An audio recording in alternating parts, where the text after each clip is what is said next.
Ekvalipt ağaclarının sakinləri. Bəli, koalalar haqqında qısaca belə danışmaq olar.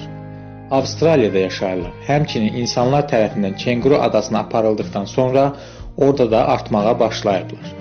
Koalalar ot yeyən heyvanlardır. Belə bir fikir var ki, yerli əhalinin dilindən tərcümə olunan koala adı onların su içmədiyini bildirir.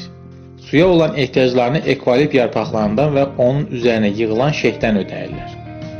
Koalaların 19 növünün olduğu bildirilir. Yayılma coğrafiyası geniş deyil. Koalaların görünüşü kiçik aylara bənzəyir. Tükləri aylara nisbətən daha uzun, daha qalın və daha yumuşaqdır. Onların böyük yuvarlaq qulaqları və 5-15 kiloqram ağırlığın öhdəsindən gələ biləcək uzun, əyri pəncələri var. Ayaqları qısa və zəifdir. Maraqlı xüsusiyyətlərindən biri də koalaların barmaq izləridir. Çünki onların barmaq izləri demək olar ki, insan barmaq izləri ilə eynidir. Başqa bir maraqlı xüsusiyyəti isə balaca beyni ilə bağlıdır. Belə ki, koalanın beyni ümumi çəkisinin yalnız 2%-ni təşkil edir. Mütəxəssislər hesab edirlər ki, koalanın beyni təkamülün əvvəlində daha iri olub. Lakin qida seçimində az fəaliyyət göstərdiyindən beyni zamanla kiçilib. Heyvanın qorxduğu və ya yaralandığı hallar istisna olmaqla, onlar çox nadir hallarda səs çıxarırlar. Koalalar həyatlarının çox hissəsini ağacların tacında, əsasən də ekvalipt ağaclarında keçirirlər.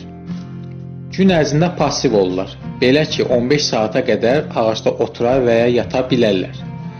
Demək olar ki, hərəkət etmirlər. Başqa bir ağacın budağına, olduğu ağacdan birbaşa keçə bilmədiyi hallarda ağacdan yavaş-yavaş enirlər. Amma təhlükə anında heyvan olduqca tez bir zamanda ağaca dırmaşıb özünə təhlükəsiz yer tuta bilər. Koalalar təbiətcə yalnız heyvanlardır. Onlar ailə yaratmırlar, tək yaşayırlar.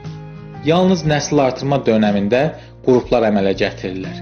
Bir ay müddətdən sonra koala balası dünyaya gəlir və nadir hallarda əkiz balalar olur.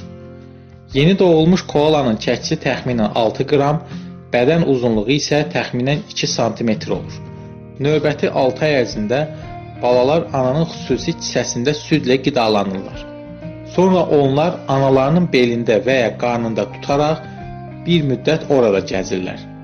Bir il sonra isə gənc koalalar sərbəst şəkildə ekvalipt yarpaqları ilə qidalanmağa başlayırlar. Balalar yetkinliyə çatdıqdan sonra anadan ayrılır və ayrı yaşamağa davam edirlər. Orta hesabla koalaların ömrü 14 ildir. 1-2 ildə bir dəfə çoxalırlar.